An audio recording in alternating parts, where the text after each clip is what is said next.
Good evening, everybody. Welcome to the Harvard Kennedy School and the John F. Kennedy Jr. Forum. My name is Trey Grayson. I'm the director of the Institute of Politics. We're really glad to have all of you here with us this evening for our interesting speaker who's been here, no stranger to Harvard, no stranger to the forum, at least her second time in the forum. We're glad to have you back. Tonight's conversation, or tonight's speech, is going to be moderated by the Kennedy School's academic dean, professor of public policy, as well as the director of the Women in Public Policy Center here at the Kennedy School, Iris Bonet. So Iris, please join me in welcoming Iris to the stage to introduce our speaker. Thank you very much, Trey. It is an enormous privilege and honor to introduce our guest of honor tonight, Dr. Hanan Ashrawi. She will talk to us about Beyond a Last Chance, Challenges to Achieving a Palestinian-Israeli Peace. This will be a great addition to the critical conversations happening here at Harvard Kennedy School and at Harvard University more broadly about the Middle East and the ongoing peace negotiations between Palestine and Israel. Dr. Hanan Ashrawi is a renowned legislator, a human rights activist, and of course, a scholar. And she is the first woman to be elected to the executive committee of the Palestine Liberation Organization, the highest executive body in Palestine. And she's an elected member of the Palestinian Legislative Council. She's the founder and secretary general of the MIFTA movement, the Palestinian Initiative for the Promotion of Global Dialogue and Democracy. Dr. Ashrawi has been representing Palestine as an official spokesperson in peace negotiations with Israel since the late 1980s. She received her PhD in comparative literature from the University of Virginia and then went on to found and chair the Department of English at Birzeit University, following which she became the Dean of the Faculty of Arts at Birzeit. She is a recipient of numerous prizes and awards, including various doctorate degrees. Dr. Ashrawi has spoken several times at Harvard before, and we're delighted to have her back today. I'd like to thank Hillary Rantisi and the Middle East Initiative, the Institute of Politics, and the Women in Public Policy Program for organizing tonight's forum. It is our distinct honor to welcome you here tonight. Dr. Ashrawi.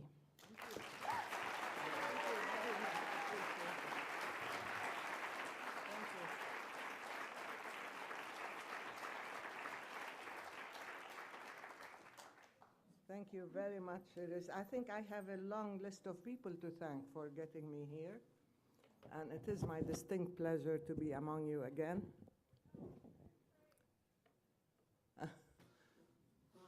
Is this okay? Can you hear me? Yeah. Okay, and I would like to thank Iris Bonet, of course, first of all, Trey Grayson, Carrie Devine, and Hillary Rantisi, who was tenacious enough and stubborn enough and persistent enough to get me here over all these years. And I said she has something in common with John Kerry these days. I also tell the Harvard students that they must be gluttons for punishment, because every time they come to Palestine, they have to have a long meeting with me. And they showed up today, and they're showing up this evening as well, so I guess that's the nature of students, inquisitive and persistent as well, right? So I'm glad to be here. If Palestine cannot come to Harvard, I've discovered Harvard comes to Palestine, and it's been doing that habitually. This is definitely a very vibrant and challenging venue for debate and for the exchange of ideas and for generating fresh insights, which to me is much more important than just the fact of presentation or debate. And we do need fresh insights these days and ideas, given the nature of the process that we are engaged in. I will start by quoting the words of our Palestinian poet, Mahmoud Darwish, since they echo the title of the talk, which is rather a long title, Beyond the Last Chance. He wrote, "The earth is closing in on us, pushing us through the last passage. Where should we go after the last frontiers? Where should the birds fly after the last sky? And you remember, of course, Edward Said's book, After the Last Sky. So in many ways, these words are definitely applicable and prophetic. Both Mahmoud and Edward spent much of their lives trying to formulate an answer to the question, where should we go? And where should the birds fly after the last sky? The question is not very rhetorical. And the Palestinian people as a whole, in fact, have been engaged in a quest beyond the last frontier and after the last sky. And today we are trying to answer a question together: is there a chance beyond the last chance? Because conventional wisdom is that John Kerry's initiative is the last chance for peace. But is it?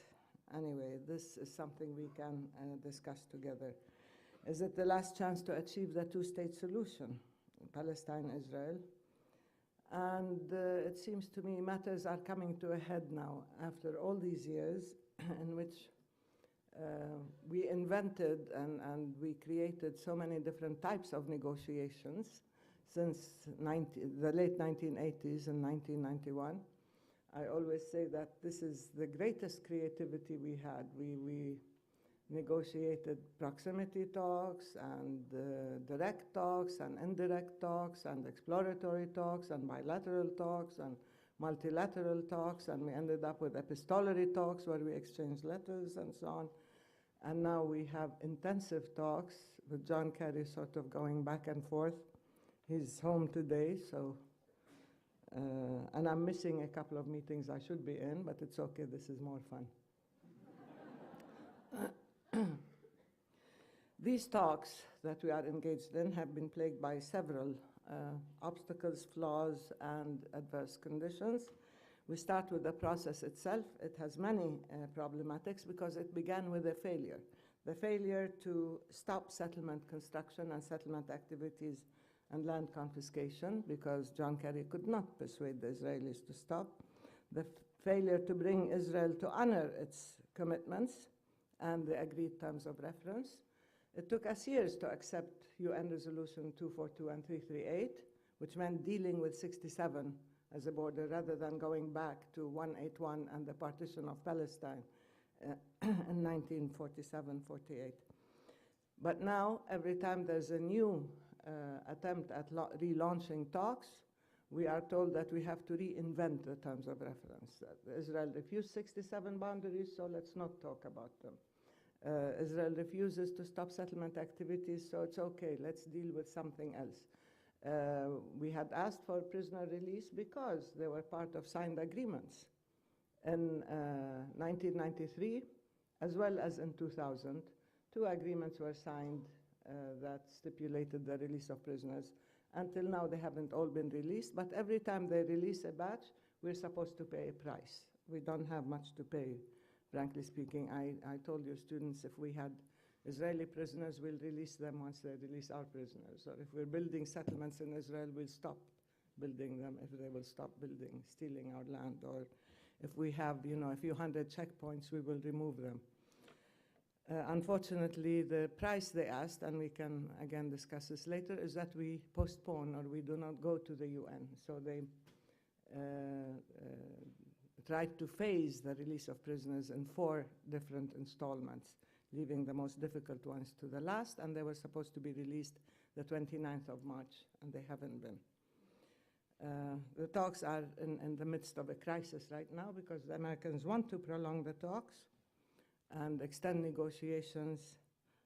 At the same time, they haven't produced results as they were supposed to by April 29th. April 29th is the deadline. And still we are asked not to go to the UN because that would be horrible.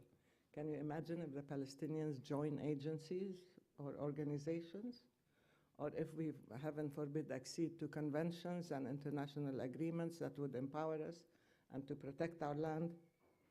Anyway, so that was a major flaw. The other flaw in the process is that they set the objective as a framework agreement. We don't need framework agreements. I kept saying we have signed agreements, we have terms of reference, we have an agenda.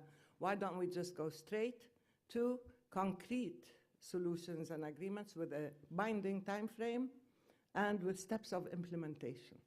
because this is not an academic exercise or a verbal virtuosity sign. We need to really get down to business and end this occupation within a binding time frame, which we don't have anyway. So we have a framework agreement. That's what John Kerry has been working on. It's called FAPS, Framework Agreement for Permanent Status Issues. Now, having not come to terms with any of these permanent status issues with Israel, and we can discuss the content, he decided that now we're working on a framework agreement for further negotiations. Okay. And then the framework agreement for further negotiations will not be binding. Again, I'll tell you about the content later. So it became, once again, an instrument for buying Israel time to create facts unilaterally, to expand settlement activity, to steal more land and more resources, to create facts that are not just prejudicial to the process, but that certainly can undermine the process and negate the outcome. If you want to have a two-state solution, you cannot allow one side to steal the land of the other state or to undermine the chances of the two-state solution. So now Israel is very pleased to extend negotiations, and the objective has become the process itself. Let's extend the talks even further. In the meantime, Israel buys not just time to act unilaterally, but also immunity and cover, because Israel has been granted immunity to act with impunity without any kind of accountability, which meant the Palestinians have no protection whatsoever. Now, this is the result, of course, of the power asymmetry or the power imbalance that we talk about. And Israel has been acting unilaterally based on power politics without taking into account the fact that these negotiations are not between two equal parties. This is not a border dispute. This is really a situation of occupier and occupied. This is a situation where you have one side with full power and with full impunity, and you have another side that has no rights and is held captive, so to speak. So without accountability to curb Israeli violations, without protection or empowerment for Palestine, the talks cannot be seen as bilateral negotiations. And when we asked for third-party intervention, we meant that we needed multilateralism, the international community, the UN, perhaps even international law to prevail. And I've described ourselves as the only people who were told that they had to ask their occupiers' permission to be free.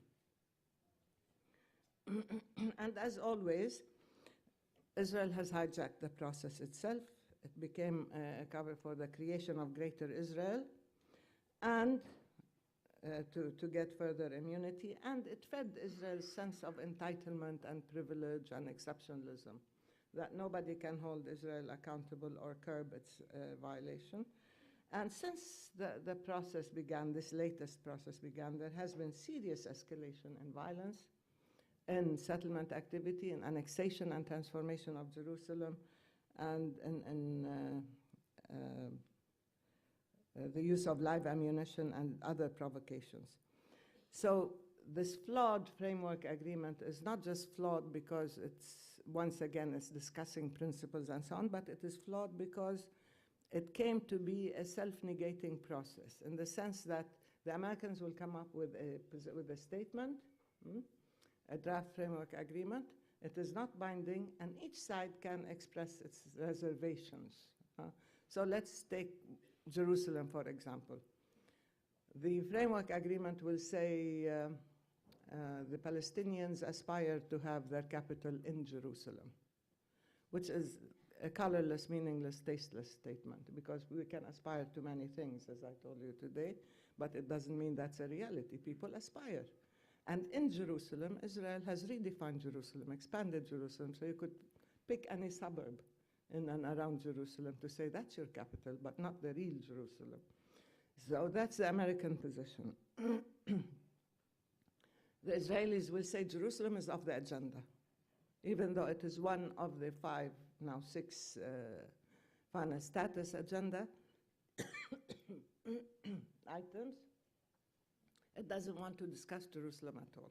That's an example. So the Palestinians, we will say clearly that East Jerusalem is our capital. Now, who's going to decide? The Americans say no, they recognize that we aspire. Later on, they said we seek. The Israelis say no, not at all. And the Palestinians say East Jerusalem is our capital in accordance with international law.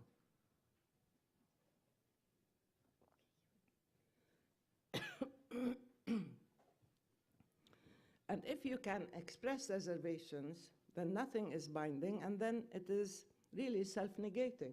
It's meaningless. Why have it? I'm sure many of you remember the roadmap with the 14 reservations that Israel had that ended up being more honored by the breach than by the implementation. Sorry. So this process has not shown any respect for international law either, or UN resolutions. And to add insult to injury, we are told that if we go to the UN, that this will be a very serious problem. It's not the settlements that are a problem, it's not the checkpoints, it's not the killing of people, it's not the state of siege, it's not the eviction of people or confiscation of IDs. The serious problems if the Palestinians dare go to the UN and say we want to join WHO, something so dangerous.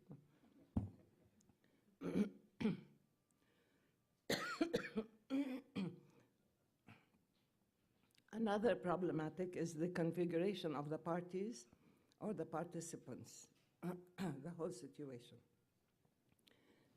I don't know what happened. Is there something I'm allergic to here? Anything synthetic in the rug?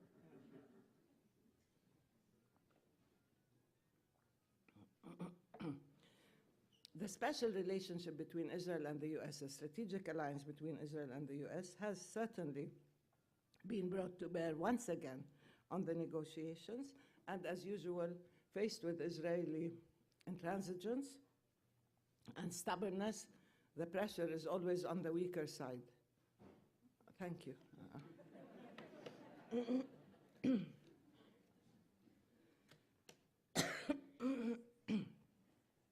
So it's the Palestinians who are being threatened now that if we go to the UN, we will lose the support of Congress, we will lose funding, that even Europe will. You asked me to say this today. Yes, people don't know about this, that even Europe will not support us, although Europe has been quite positive in terms of its support. Even the Arab world will not. Why? I mean, this is ridiculous. And not just that, we have a new blame game. That if you go to the UN or if the talks collapse, then you will be blamed and you will pay the price. So it's the Palestinians who have to show seriousness of intent, good faith, positive attitudes, and so on. And the Israelis can get away with anything. And what's happening now as a result is the weakening of the Palestinian leadership. I talked about this configuration where you have the most flexible, the most moderate, the most accommodating president in the history of Palestine. I'm sure you know Abu Mazen Mahmoud Abbas. He's willing to go that extra mile. He has been going many extra miles, even to the point where he defied us. When we took a decision not to go, he said, no, I'm going. And his own party even. And they're putting pressure on him, and at the same time they're saying, we cannot hurt this Israeli coalition. If we put pressure on Netanyahu, his coalition will collapse. Oops, well, let it collapse. What's happening in Israel is you have a coalition of the extremists, the hardliners, the racists, and the settlers, and the ideologues, all in one package. So there's nothing wrong if this coalition collapses. On the contrary, it might be good for peace if it does. But we are constantly being told to pay the price of saving Israeli coalitions, as if we don't have public opinion, as if our leadership is not held accountable. All you need to do is put pressure on one man. It's a one-man show, certainly not a one-woman show. And that's it. You can get, instead of understanding that they are undermining the credibility of the leadership all for the sake of saving a coalition in Israel and for not putting pressure on the Israeli side. And of course, Netanyahu is already using this as a PR exercise. We are engaged in negotiations, so nobody should criticize Israel. And again, buying more time and manipulating this in order to lay the blame on the Palestinians. Already he's saying it's the Palestinians' fault. If anything, if it will collapse, it's the Palestinians' fault. Why? Because they're not going to recognize Israel as a Jewish state. Again, that's another issue. But this kind of coalition certainly is not conducive to peace. And by accommodating Israeli demands and priorities and discourse and even, outright approach, you are maintaining the occupation rather than ending it.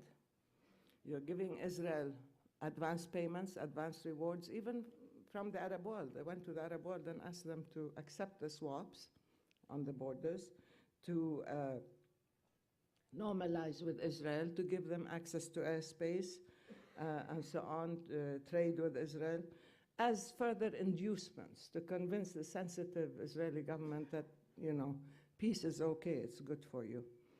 And despite the promise of the economic package for Palestine, so far everything that has been presented was for Israel's sake. And from the Palestinians, we are being asked for a price to pay for the release of prisoners, which is a signed agreement, as I said. Again, enormous pressure. And most seriously, all these things have had an impact on the substance of the talks, not just on the process itself, which is a process for its own sake, as we said, prolonged and so on. We have seen, not for the first time, but very visibly as a precondition, the introduction or reintroduction of ideological components. I've never heard of this in negotiations where for years we were told all you have to do is recognize the state of Israel. And it took us decades of debate and negotiations and internal discussion to recognize the state of Israel. In 1993, Yasser Arafat recognized Israel. They said that's not enough. You have to recognize Israel's right to exist within secure and recognized boundaries. So that was Israel's right to exist within secure and recognized boundaries, and the Declaration of Principles was signed and everything was fine. And now we are told, no, that's not enough. Of all the people in the world, you Palestinians have to recognize Israel as a Jewish state and as a homeland for all the Jewish people. I have a problem with that. I have nothing, against Jewishness or Jewish people or whatever, but I have something against accepting an exclusive state.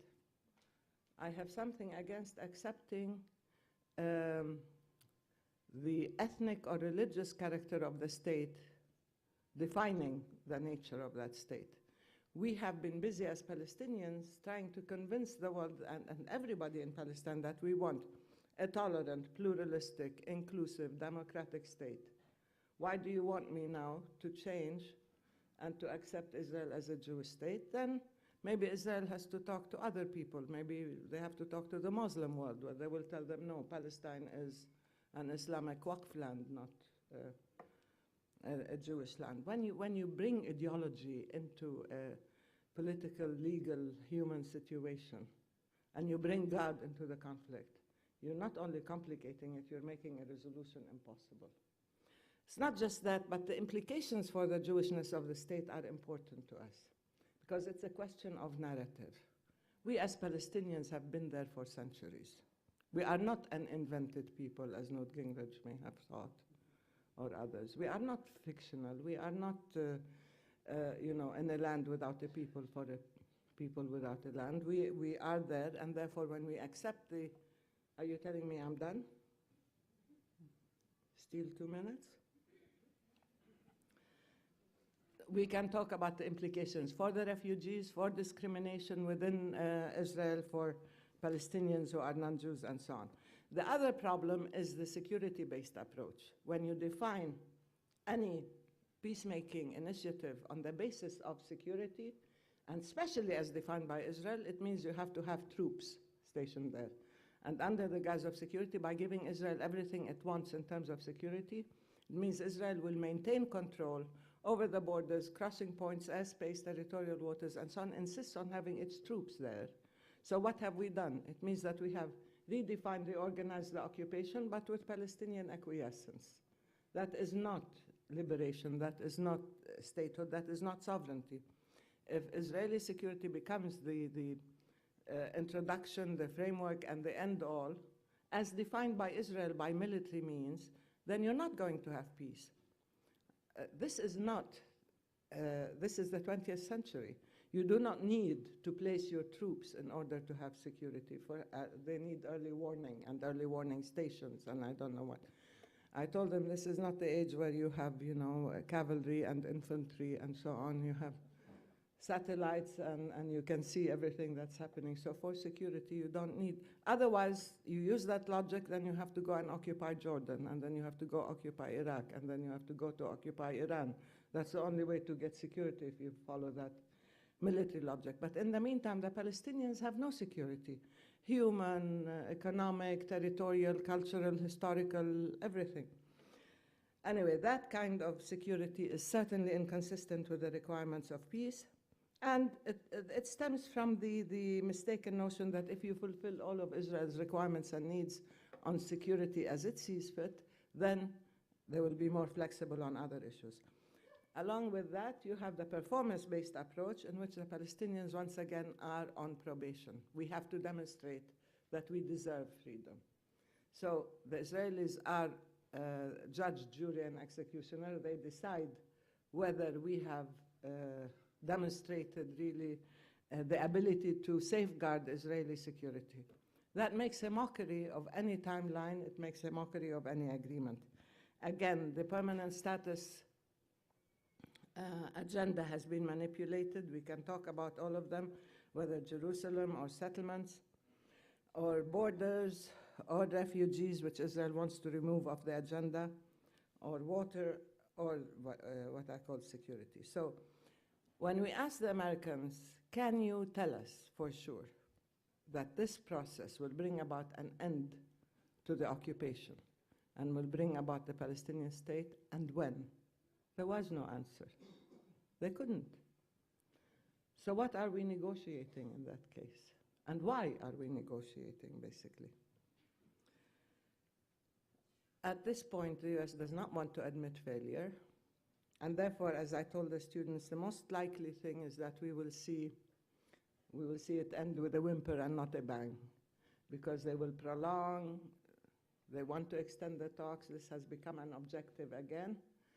Not what is the substance, what are the issues, not what is the timeline, not whether there will be freedom and statehood and dignity for the Palestinians, but can we talk some more? Can we extend the talks some more? And that would be a serious question, a serious issue with ramifications for the whole region, because a breakdown in Palestine will, by necessity, lead to a breakout of violence and extremism throughout the region. And I don't think it's in anybody's interest. The current dynamic certainly is not conducive to a two-state solution, as we see it disappearing, and we see sort of one-state, de facto one-state solution emerging. Again, we leave that to discussion. In terms of context, whether regional or global, we see the Arab world in transition, a very painful, unpredictable, and destabilizing transition. Probably the emergence of a new Cold War, and we see blatantly the use of double standards when it comes to violating other people's lands and sovereignty, but when it comes to Palestine, no. There are, again, a new reformulation of the agenda. I don't want to go into that, whether this is one land, two states, whether we're looking into other options like having the UN convene an international conference, or maybe even placing Palestine under protection for a period. We're trying to think creatively, because if we follow this current dynamic, by necessity, it means we're going to have a serious breakdown. We need internally to work on our own reunification. We need to work on re-legitimizing our political system through elections. And we need to move ahead by empowering the young and women, of course, ensure that any agreement is based on international law, and pursue our bid for the UN. Many people said if we do that, then Congress has taken decisions that whatever organization or agency we join, the US will leave. Do you know that? Huh? That's very interesting. I told them then maybe we can be the mouse that roared. Let's join all the agencies and let's see if the US will isolate itself and will leave all the agencies. The way it stopped paying its dues at UNESCO, so they lost their rights to vote. I don't know if they're going to keep doing that, but I think international law and UN agencies are there for a reason, and we deserve as a people. It's not a threat, it's not something negative. I told them it's something extremely positive. It meant that the Palestinians are committed to a nonviolent resolution. It meant that we are committed to moral, legal, political, human solutions rather than violent solutions, and they should applaud that instead of threatening us if we said we're going to the UN. And even if by some miracle we are free and independent and sovereign, we do want to join the community of nations. What's wrong with the Palestinians joining these agencies and so on? The one thing they're afraid of is the ICC, International Criminal Court. If we accede to the Rome Statute, or if we join the International Criminal Court, they said that would be the end of the world. And I said, if Israel is not guilty of war crimes, then it has nothing to fear. Thank you. I will stop here and we can discuss. Thank you.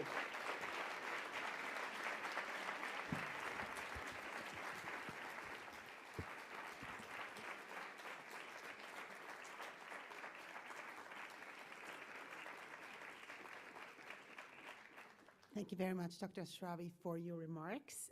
We're now opening for questions. As you know, you probably all know the rules of the game at the Kennedy School.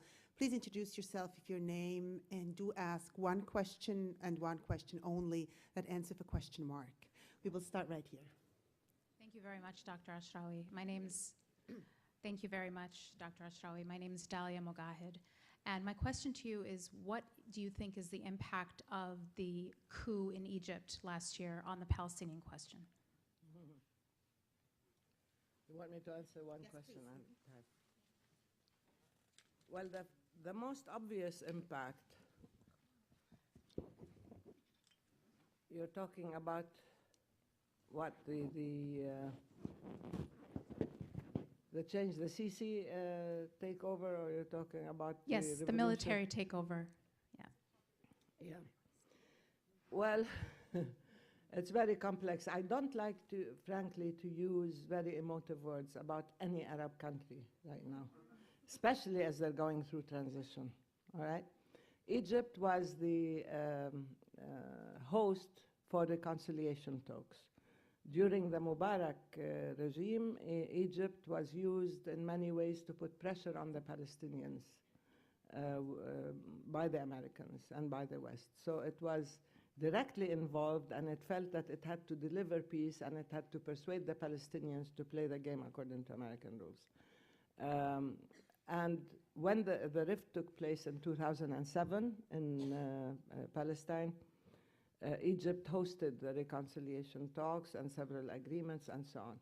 And then when Mubarak fell and you had elections and Morsi took over, there was a clear shift and a clear collaboration between Morsi, between the Muslim Brotherhood and Hamas in Gaza, and Hamas felt that they were too powerful to make any concessions or to enter into any reconciliation talks.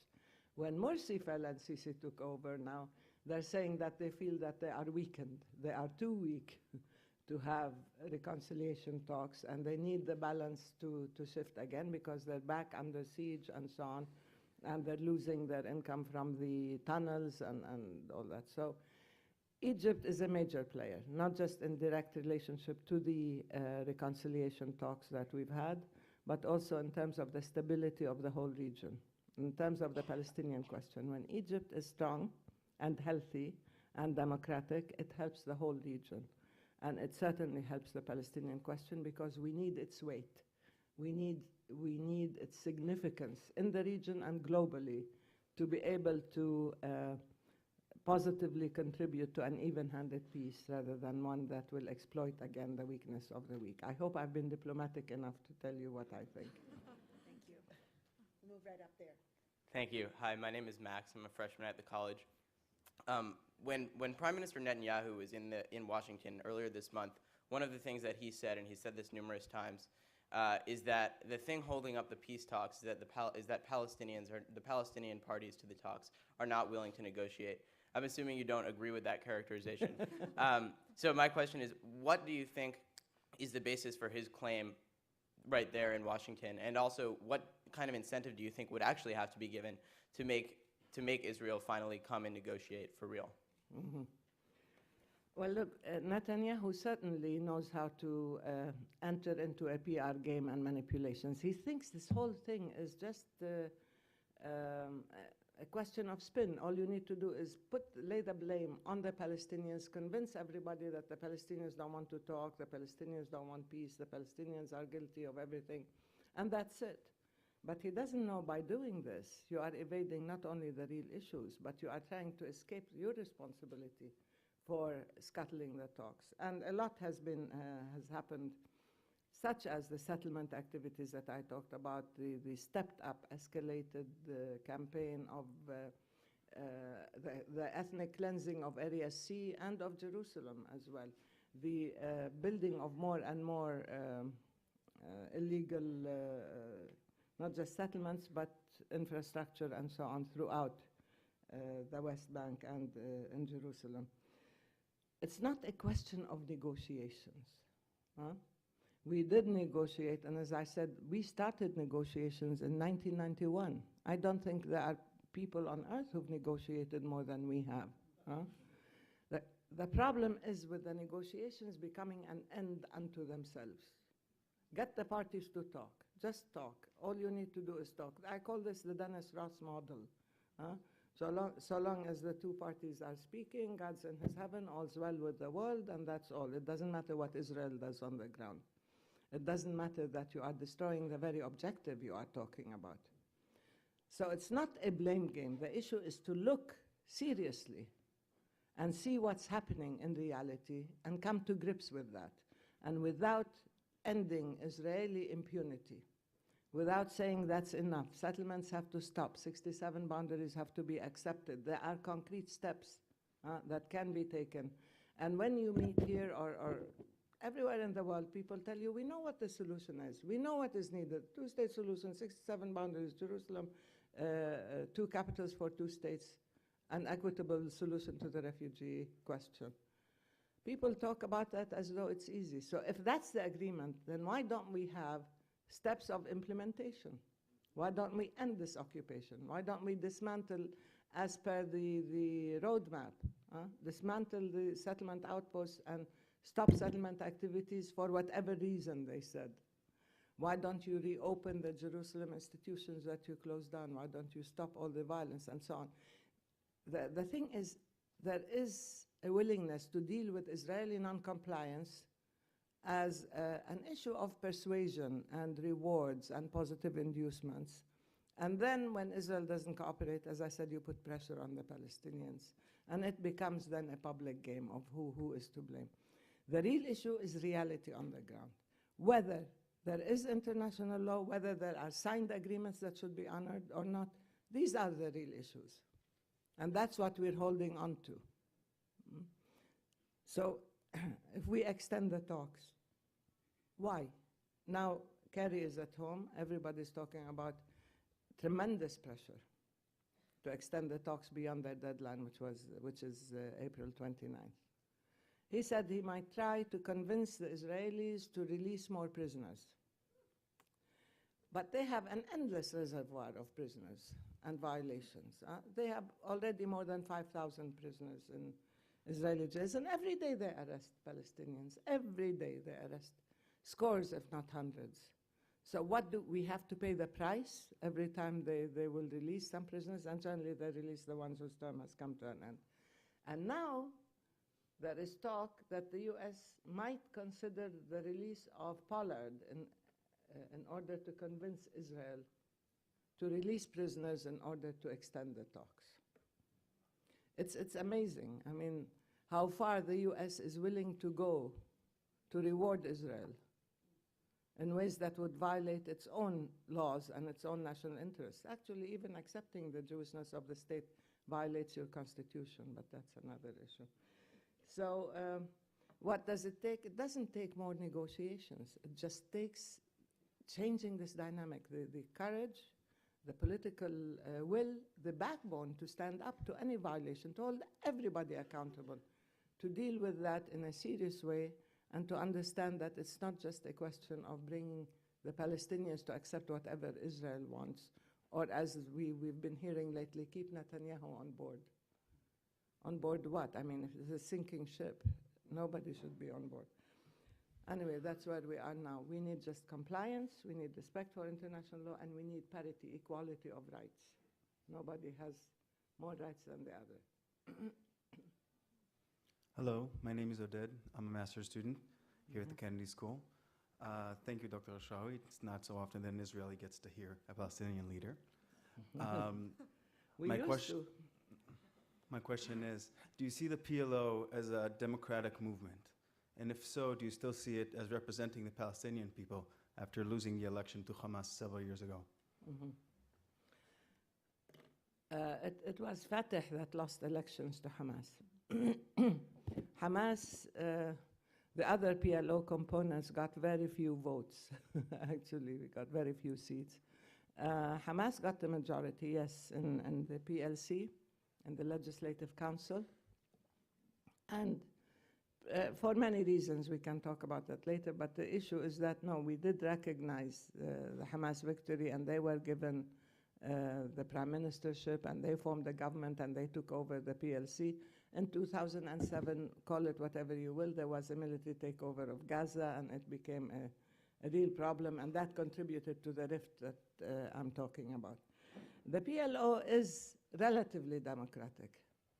We have to have elections. I said we are aspiring to have a democratic system.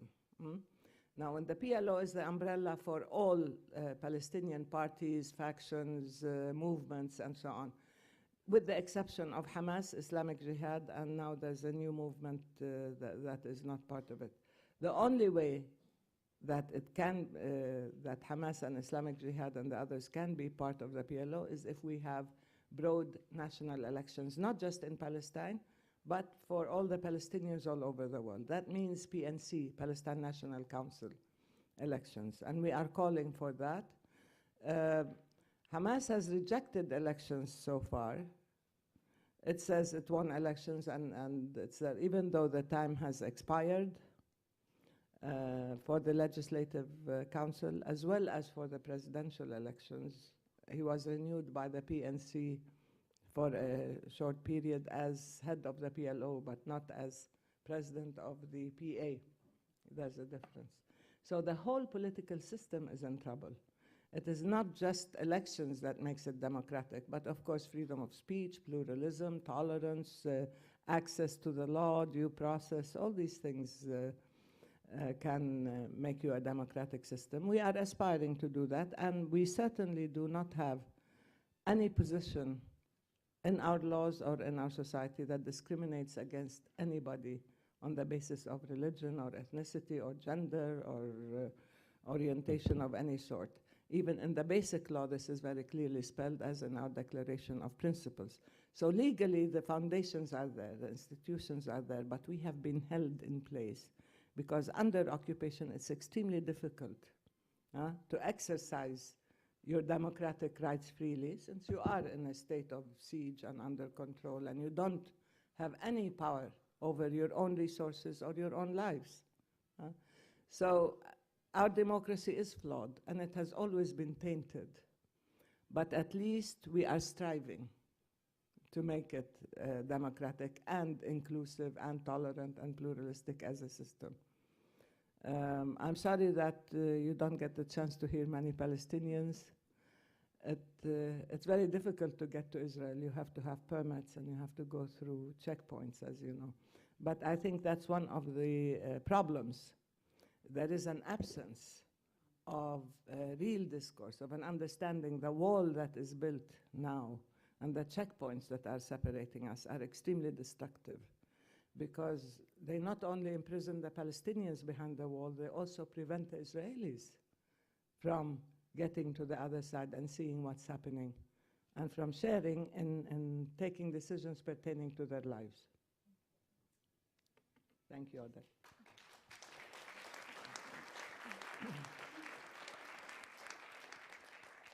Salam, Dr. Ashrawi. My name is Nancy. I'm a freshman at the college. My question is, you said that framing the negotiations in terms of security problematizes the possibility of any real solution, and I absolutely agree. My question is that in response, many members of Israeli government would say, well, historically, every time we've let go of land to the Palestinians, Hamas has come in, or there's been terrorism, there's been violence. How do you propose to change their minds about this, to stop looking at it in a short-term utilitarian framework, and how do you convince them that there should be another way going forward? Yeah. I'm glad you asked that question, because the allegation that they let go of land, this happened once.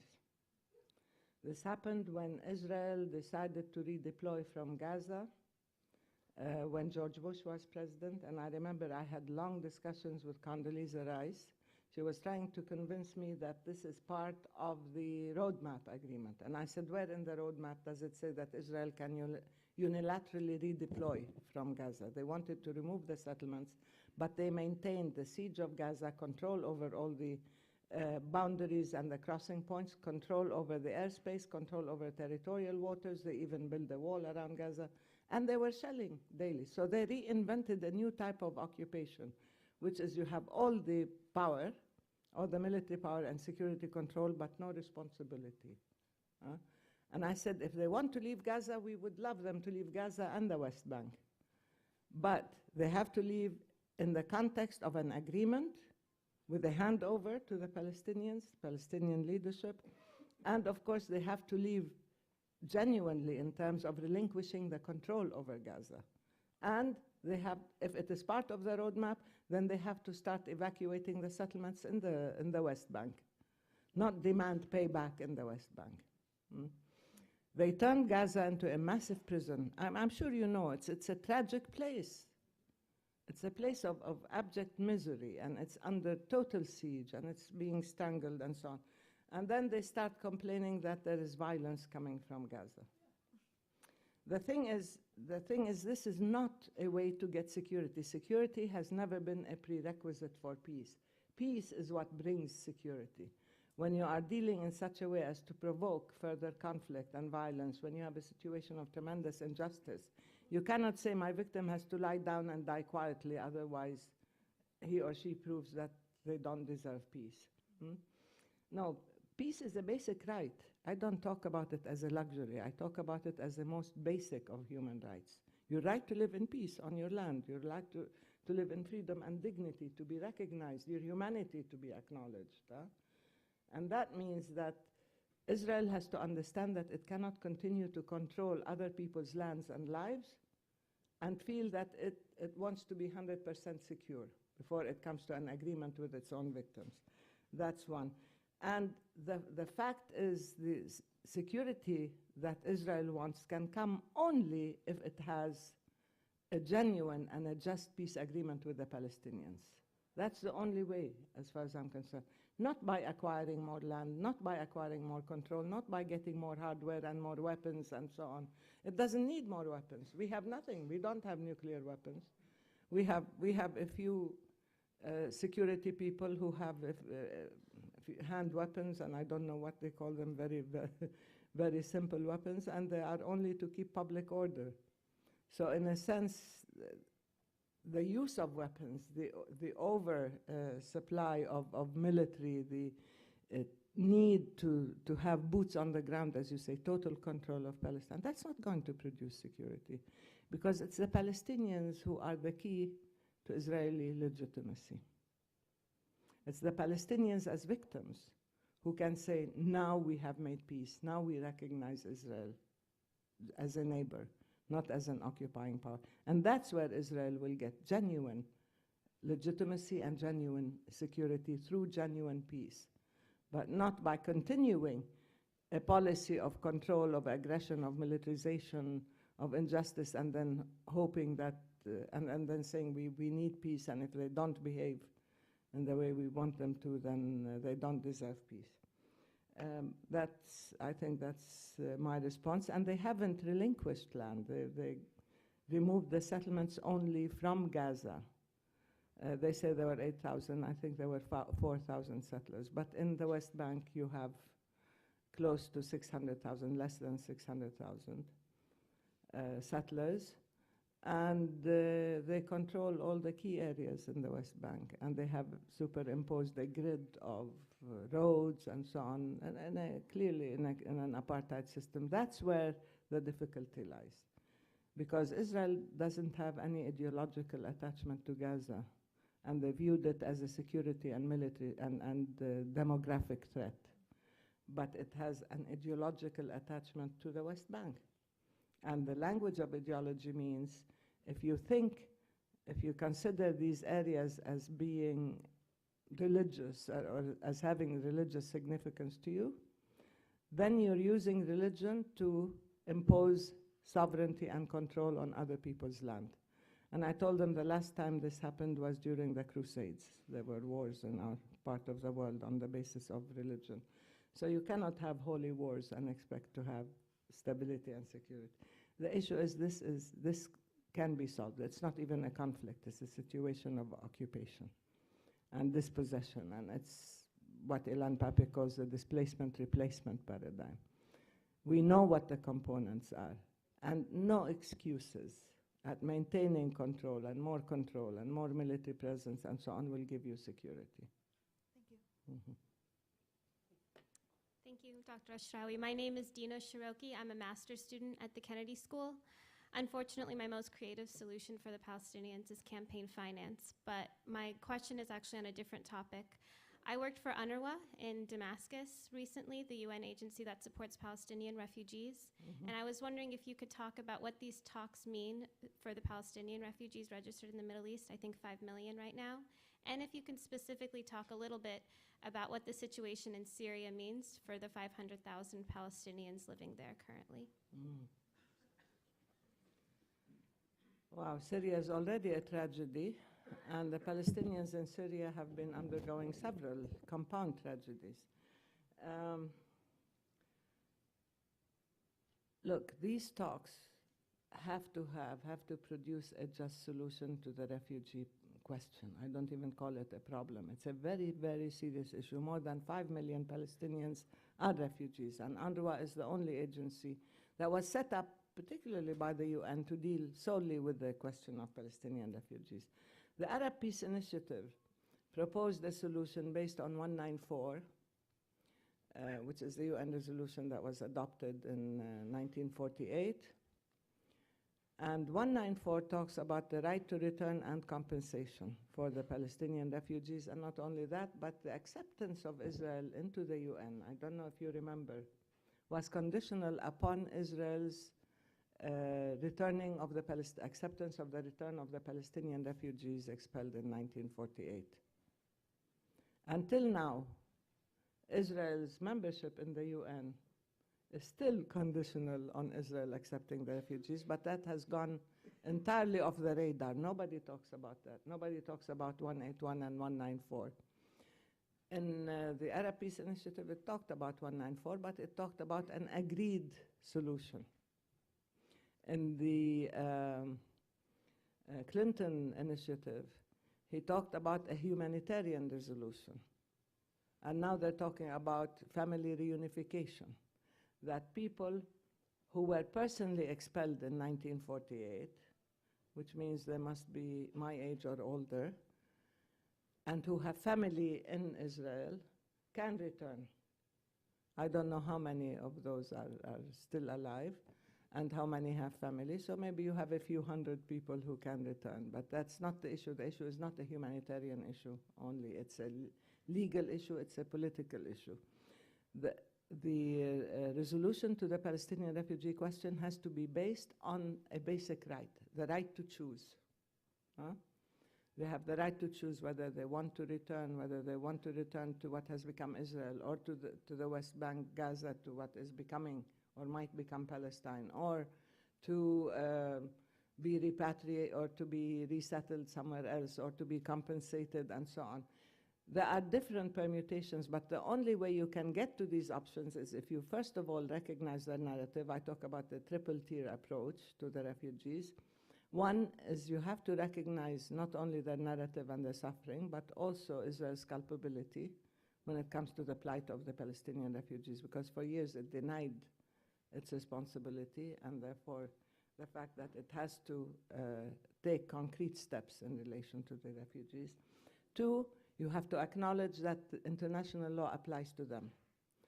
Resolution 194 and numerous other resolutions pertaining to refugees. And then three, you can begin giving them options. But you cannot deny their narrative and their suffering and so on. And you cannot deny them their rights in accordance with the law and then say, let's talk about the refugees. Once you go through step 1 and 2, then you can give them options, and then you can honor their right to choose.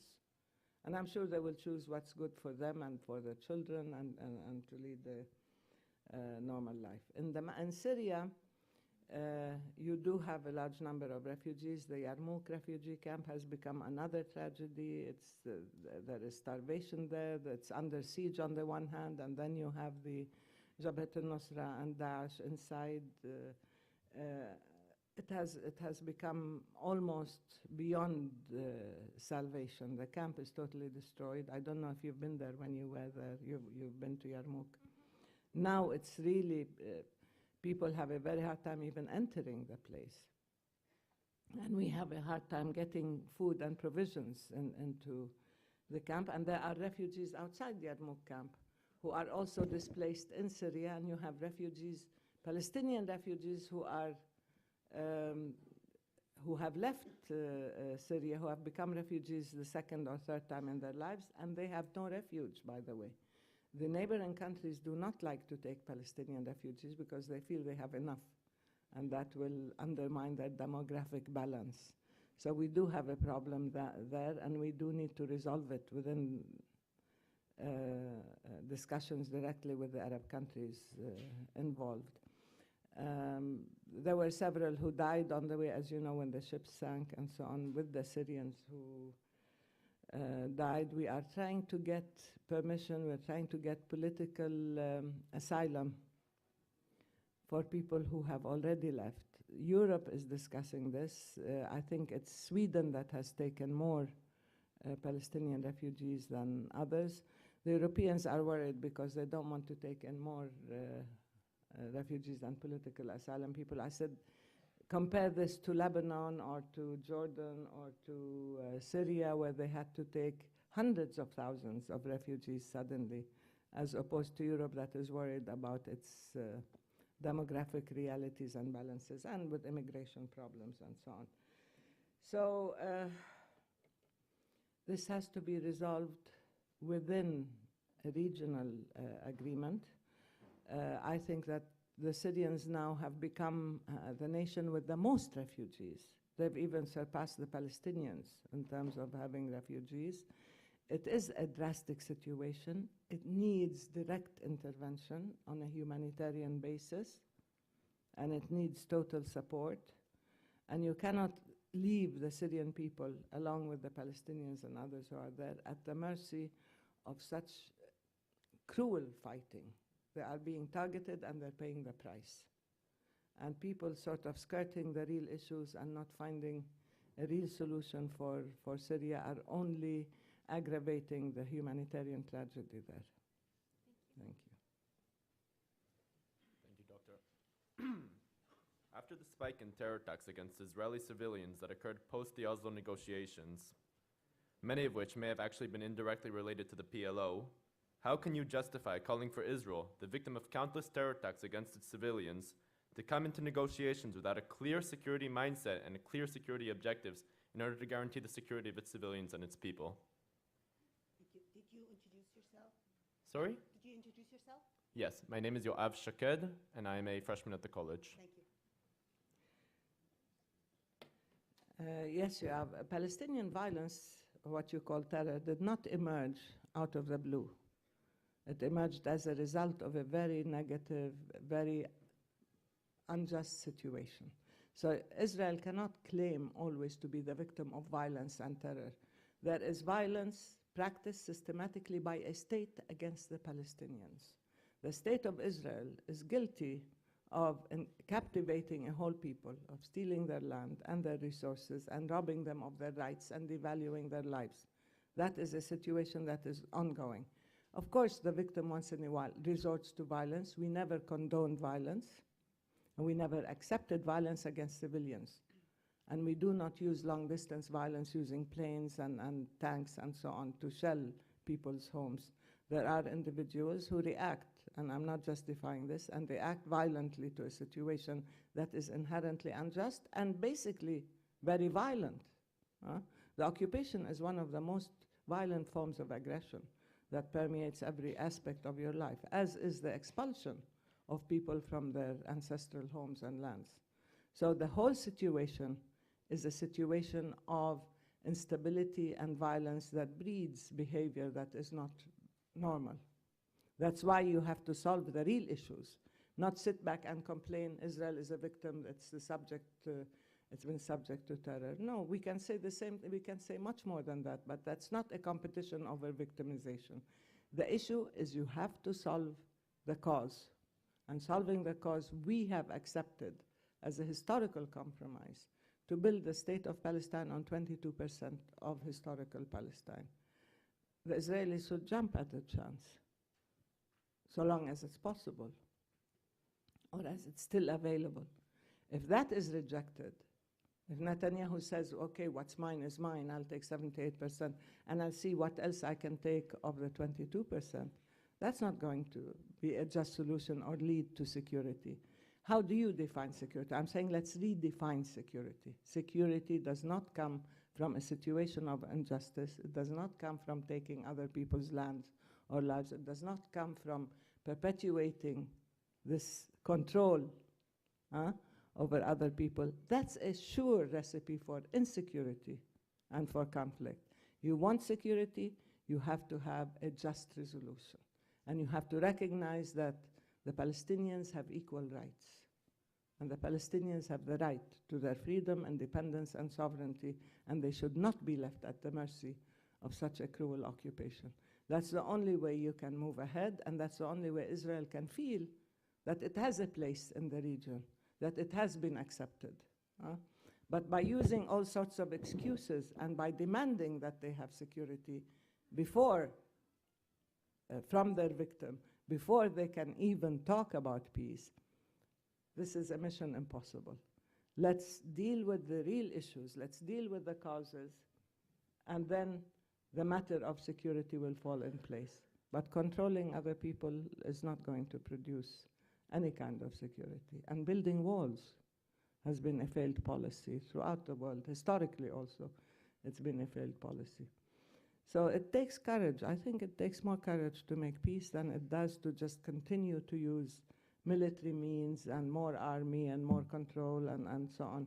It's easy to do that, but that's not going to produce anything for anybody. It will only perpetuate the injustice and therefore the instability and the violence and even extremism, because the language of ideology on one side provokes ideology on the other side. If your God says so, then my God says something else, as Walid Khalidi said. Okay. We have time for 2 more questions.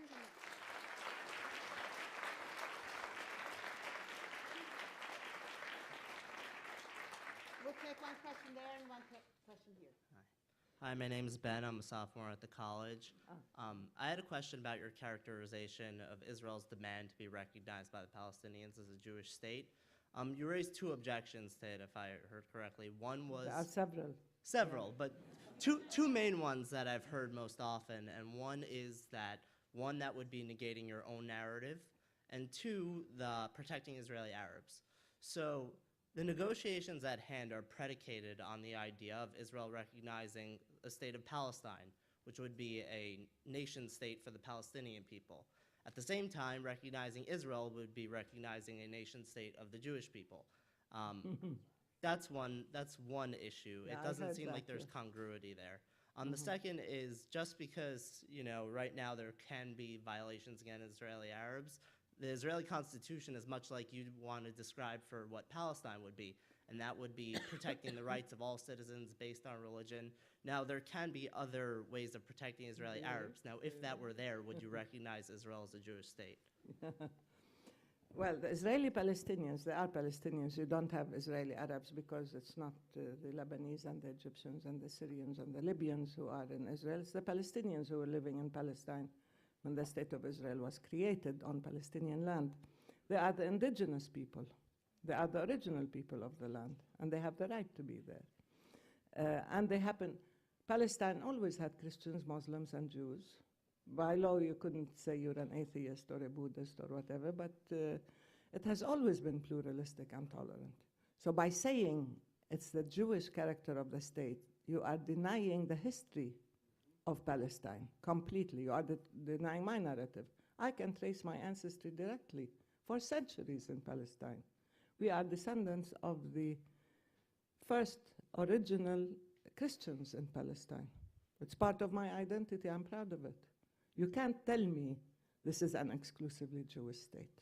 I will not accept it in the same way as I don't accept Palestine as an exclusively Muslim state, for example.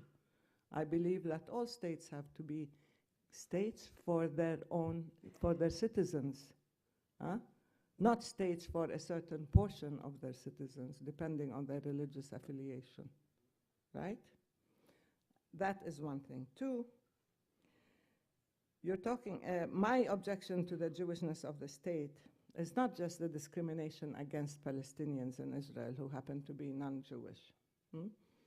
There are Palestinian Jews, of course, but they're not living in Israel. They became Israeli. But it's accepting the discrimination, because once you say this is a Jewish state, it means anybody who's non-Jewish does not have equal rights, no matter what you say.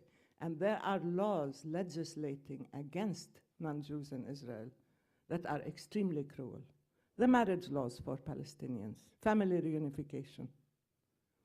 Any Jew can become an instant citizen in Israel. You're Jewish, you're Israeli. You marry. Huh? I'm not Israeli, no. You're not Israeli, but you're Jewish. You can go and become a citizen overnight. My two daughters had their IDs confiscated. They cannot come back, they cannot own property, but you can. This is one. Two, if you're Israeli, you can marry anybody you want and have family reunification. If you're Palestinian Israeli, if you're Jewish Israeli, if you are Christian or Muslim Israeli, it means you're a Palestinian. You cannot have family reunification if you marry a Palestinian. Only Palestinians are not allowed to be joined with their families. We have a situation of total family separation, even in Jerusalem. If you're a Jerusalemite and you marry a West Banker, you cannot bring the West Banker into Jerusalem. You have to leave. If you leave Jerusalem, you lose your ID. You enter limbo, you have no ID, you have nothing. So there are laws that are built in addition to practices that are extremely discriminatory against the Palestinians who are non-Jews in Israel. We will not support these laws, and we will not support discrimination against anybody in Israel or in Palestine or anywhere else. Now, there is no equivalence. If you say Palestine is the national homeland of the Palestinians, of course, we were talking about 19th century concepts of states today, over lunch.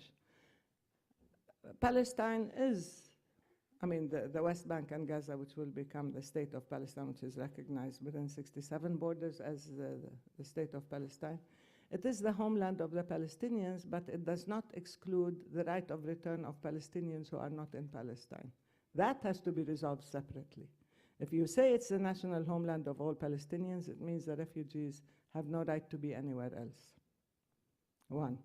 Two, there's no equivalence between Jews and Palestinians. When you say Israel is the homeland of the Jews, Then what? Is Palestine the homeland of the Arabs or the homeland of the Muslims? No, Israel is the homeland of the Israelis. That I understand. When the Palestinian members of Knesset talked about Israel being a country for all its citizens, they were accused of treason. They want to destroy the state of Israel. Why? Because like all states in the world, a state is a country for its citizens. Huh? Or what? For the Martians? For whom? If when you say that in Israel you are accused of treason, there's something very strange. Hasn't it occurred to you? It's very strange that this is the one country that's not a country for its citizens. No. And Palestine, we want it to be an open country. I told them, if there are Jews who want to come to Palestine, ahla wa sahla, they have to apply like everybody else within our laws of citizenship and naturalization and immigration. That's fine. I have no problem with that, but I will not accept settlers who are here illegally. See, that's the difference. And Israel, by insisting on that, by the way, this is a precondition that is relatively recent. It is something that Netanyahu pulled out of a hat and decided to make it into a prerequisite, a precondition. No, don't shake your head. I know, I've been in negotiations for years, for decades, even before you were born. So I know. I know what the conditions were and the shifting goalposts. Okay.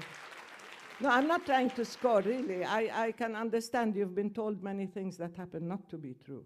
I'm telling you the truth because I've been involved in this. So we were never asked to recognize the Jewishness of the state. Jordan and Egypt have signed agreements with Israel. They were not asked to recognize the Jewishness of the state. If they want to go to the UN and say we're changing our name, we're going to be the Jewish state of Israel, then everybody has to withdraw their resignation from Israel and re-recognize it as a different state. This is really illogical. It is entirely illogical. They insist on that because Netanyahu says now he is placing the Palestinians under another test. Now he's invented a new precondition, and if you don't accept my conditions, my language, if you don't all become Zionists, then you do not qualify to talk to me. You will not find a single Palestinian who will become a Zionist. No, I'm not a Zionist, and I will not be. And I don't think Palestinians will accept Zionism as an ideology. It's a problem for the Israelis. We are Palestinians. We have our own agenda, our own political commitments, our own projects and so on. We don't have to subscribe to the Zionist project at all. In the same way as Americans don't have to be Zionists. People, you do not force your ideology on other people and then say this is a true test, whether they pass the test of worthiness or not. No. And if we do that, it means also that we have accepted that the Palestinian refugees will have no right of return, because they happen to be those who are not Jews. Because there were Jews in Palestine, and they're outside, some of them, and some of them few in the West Bank. But they can go to Israel instantly if they want to, but the non-Jews cannot. Okay, so if you say it's a state for the Jews, then immediately you're saying anybody who's not Jewish has no right to go back. And I don't think that's a healthy attitude for any state, to define itself, whether as a theocracy or as an ethnocracy or whatever else, as an exclusive domain. You open up and you accept your own citizens and you accept the diversity of the region you're living in, if you want to be part of that region. But if you create an enclave, if you create a massive ghetto and call it a state, it's not going to work.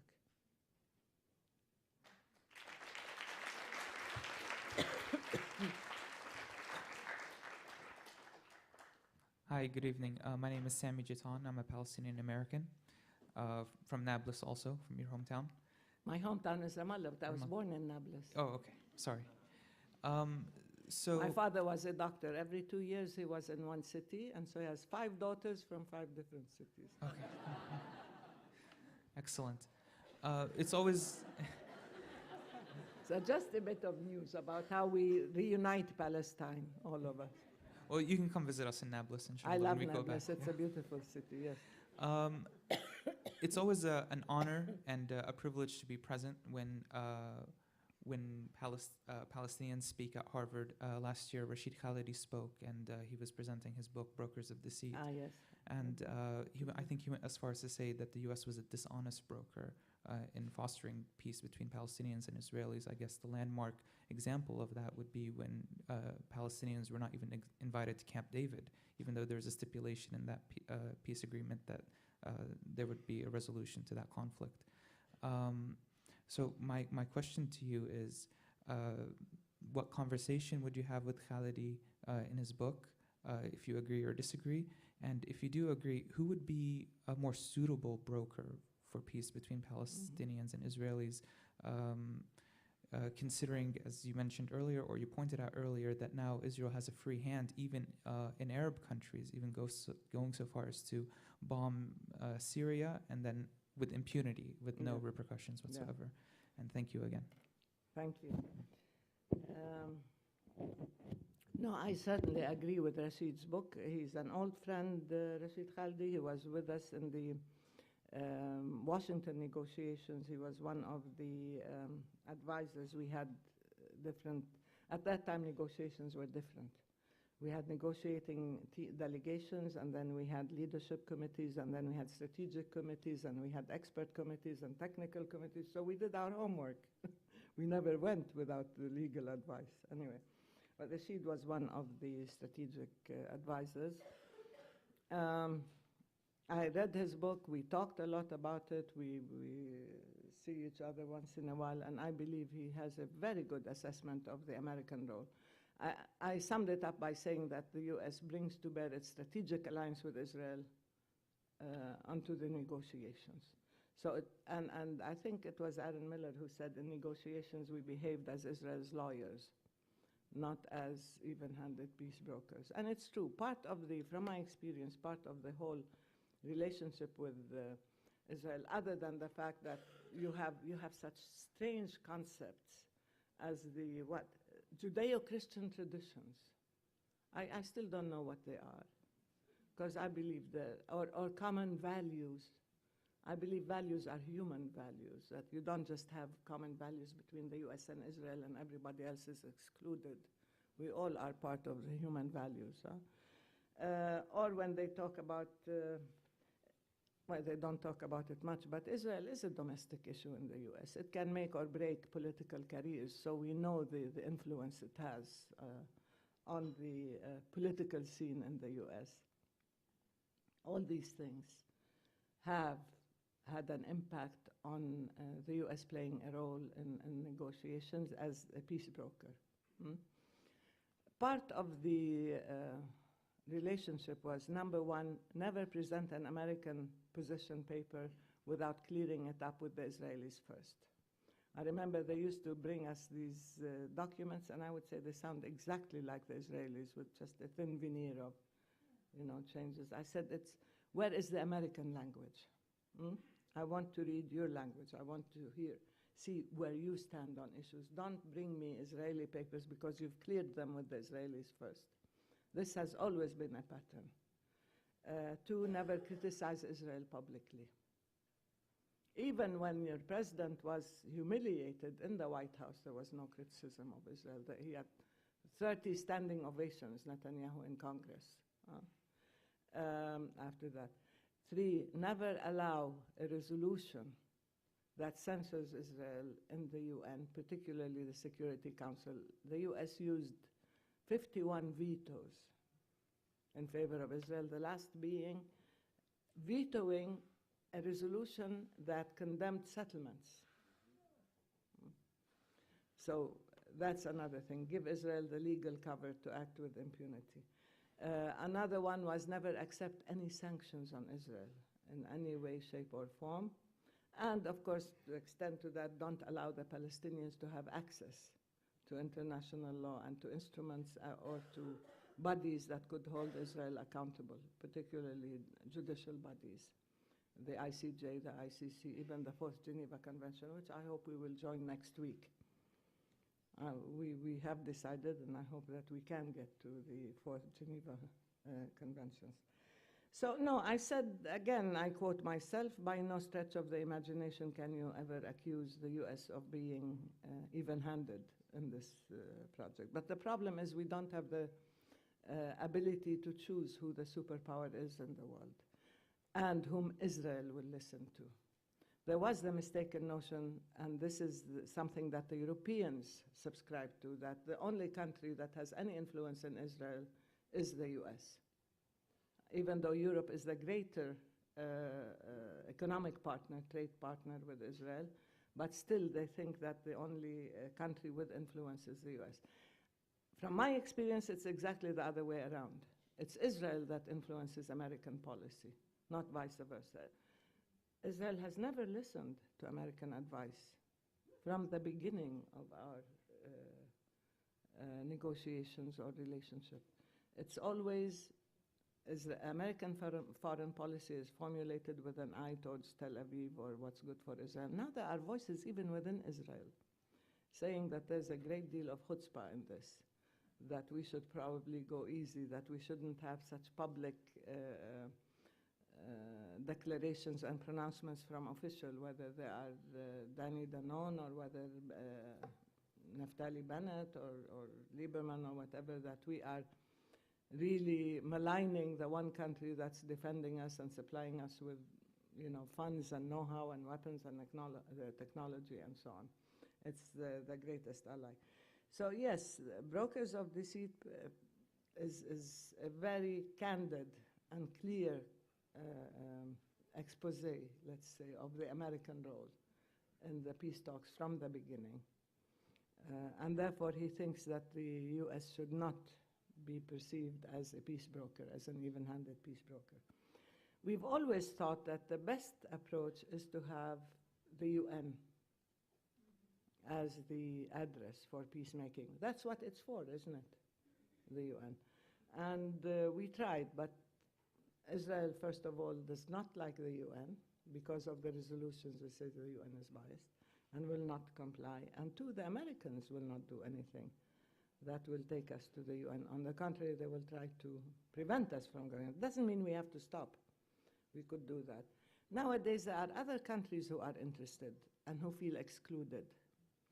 The setup of the quartet, as you remember, is a very strange creature. You have the UN as an international body, you have the European Union as a regional body, then you have Russia, and then you have the US. I mean, it really was, and it pulled in different directions, so it couldn't get anywhere unless the Americans decided, to impose their will. So, and it acted sporadically. Only when the US felt it was important to pull the quartet out of the mothballs, it did, and when it wanted to put them back in mothballs, it did. So now there is a sense that we need to activate a more international multilateral approach to peacemaking. The BRICS countries are interested. Russia is certainly interested these days. France wants to play a separate role. The Europeans feel that being in the quartet as a regional group is not fair to individual countries who have bilateral relations and who want to develop a role. So we should look at different possibilities, and we have discussed this with the Russians for a while, with the French for a while, with the Europeans separately, even though when you get them all together, then they say they don't want to work at cross purposes with the Americans. So I think an American monopoly is not the best approach to peacemaking, and I don't think that it is the American influence on Israel that has plagued the negotiations. It's the other way around, the fact that the US does listen to Israel and to nobody else. Dr. Ashrawi, thank you very much. Thank you. Thank you very much. It's nice to be here. Thank you. Thank you. Thank you.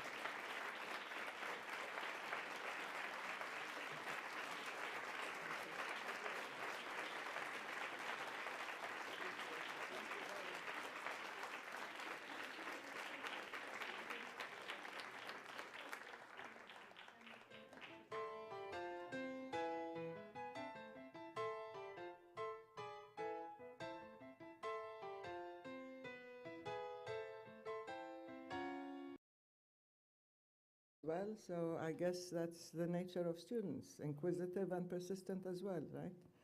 So I'm glad to be here. If Palestine cannot come to Harvard, I've discovered Harvard comes to Palestine, and it's been doing that habitually. This is definitely a very vibrant and challenging venue for debate and for the exchange of ideas and for generating fresh insights, which to me is much more important than just the fact of presentation or debate. And we do need fresh insights these days and ideas, given the nature of the process that we are engaged in. I will start by quoting the words of our Palestinian poet Mahmoud Darwish, since they echo the title of the talk, which is rather a long title, Beyond the Last Chance. He wrote, "The earth is closing in on us, pushing us through the last passage. Where should we go after the last frontiers? Where should the birds fly after the last sky?" And you remember, of course, Edward Said's book, After the Last Sky. So in many ways, these words are definitely applicable and prophetic. Both Mahmoud and Edward spent much of their lives trying to formulate an answer to the question, where should we go? And where should the birds fly after the last sky? The question is not very rhetorical. And the Palestinian people as a whole, in fact, have been engaged in a quest beyond the last frontier and after the last sky. And today we are trying to answer a question together: is there a chance beyond the last chance? Because conventional wisdom is that John Kerry's initiative is the last chance for peace. But is it? Anyway, this is something we can discuss together. Is it the last chance to achieve the two-state solution, Palestine-Israel?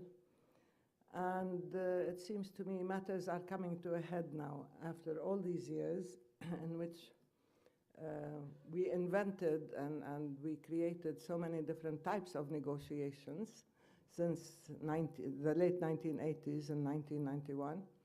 I always say that this is the greatest creativity we had. We negotiated proximity talks and direct talks and indirect talks and exploratory talks and bilateral talks and multilateral talks, and we ended up with epistolary talks where we exchanged letters and so on.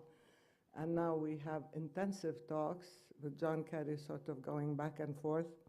He's home today, so, and I'm missing a couple of meetings I should be in, but it's okay, this is more fun. These talks that we are engaged in have been plagued by several obstacles, flaws, and adverse conditions. We start with the process itself. It has many problematics because it began with a failure. The failure to stop settlement construction and settlement activities and land confiscation, because John Kerry could not persuade the Israelis to stop. The failure to bring Israel to honor its commitments and the agreed terms of reference. It took us years to accept UN Resolution 242 and 338, which meant dealing with 67 as a border rather than going back to 181 and the partition of Palestine in 1947-48. But now, every time there's a new attempt at relaunching talks, we are told that we have to reinvent the terms of reference. Israel refused 67 boundaries, so let's not talk about them. Israel refuses to stop settlement activities, so it's okay, let's deal with something else. We had asked for prisoner release because they were part of signed agreements in 1993, as well as in 2000. 2 agreements were signed that stipulated the release of prisoners. Until now, they haven't all been released, but every time they release a batch, we're supposed to pay a price. We don't have much to pay, frankly speaking. I told your students if we had Israeli prisoners, we'll release them once they release our prisoners. Or if we're building settlements in Israel, we'll stop building them if they will stop building, stealing our land. Or if we have, a few hundred checkpoints, we will remove them. Unfortunately, the price they asked, and we can again discuss this later, is that we postpone or we do not go to the UN. So they tried to phase the release of prisoners in 4 different installments, leaving the most difficult ones to the last, and they were supposed to be released the 29th of March, and they haven't been. The talks are in the midst of a crisis right now because the Americans want to prolong the talks and extend negotiations. At the same time, they haven't produced results as they were supposed to by April 29th. April 29th is the deadline. And still we are asked not to go to the UN because that would be horrible.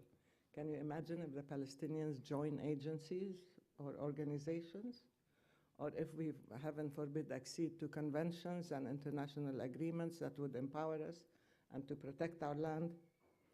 Anyway, so that was a major flaw. The other flaw in the process is that they set the objective as a framework agreement. We don't need framework agreements. I kept saying we have signed agreements, we have terms of reference, we have an agenda.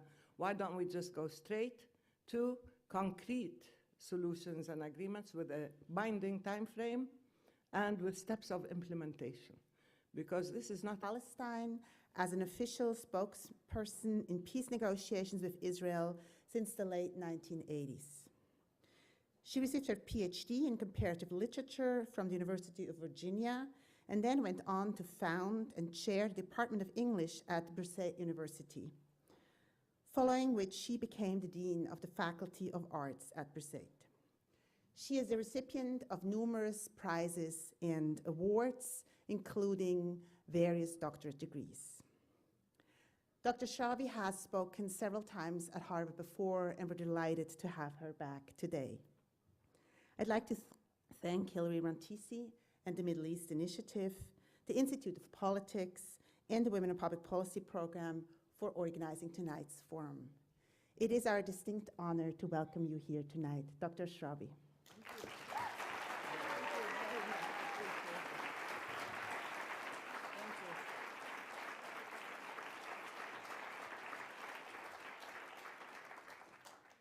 Thank you very much. I think I have a long list of people to thank for getting me here, and it is my distinct pleasure to be among you again.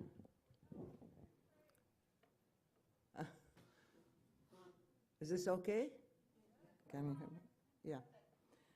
Okay, and I would like to thank Iris Bonet, of course, first of all, Trey Grayson, Carrie Devine, and Hilary Rantisi, who was tenacious enough and stubborn enough and persistent enough to get me here over all these years. And I said she has something in common with John Kerry these days. I also tell the Harvard students that they must be gluttons for punishment because every time they come to Palestine, they have to have a long meeting with me. And they showed up today, and they're showing up this evening as well.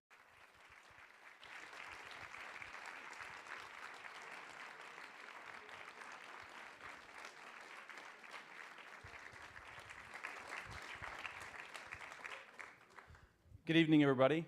Welcome to the Harvard Kennedy School and the John F. Kennedy Jr. Forum. My name is Trey Grayson. I'm the director of the Institute of Politics. We're really glad to have all of you here with us this evening for our interesting speaker who's been here, no stranger to Harvard, no stranger to the forum, at least her second time in the forum. We're glad to have you back.